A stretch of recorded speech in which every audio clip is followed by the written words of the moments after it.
Questa azienda è nata nel 72, ho comprato il primo pezzo di terreno di circa 2 ettari, proprio con l'intenzione di poi eventualmente ampliarlo e realizzare un'azienda che andasse bene per me, per i miei figli e per i miei nipoti.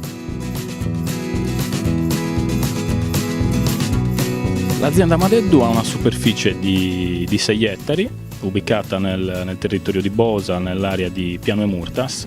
È coltivata principalmente con 3 vitigni, Cannonau, Cabernet Sauvignon e Malvasia di Sardegna. Siamo a 120 metri sul livello del mare, siamo a 2 chilometri dal mare, godiamo della brezza marina, siamo a 40 gradi di latitudine nord, cioè l'ambiente migliore in assoluto, non trovo nulla di meglio al mondo. I prodotti di punta sono vini bianchi, caratteristici di questo territorio straordinario, del territorio di Bosa, la Malvasia di Bosa appunto, declinata in 2 forme, la Malvasia tradizionale e lo spumante Malvasia.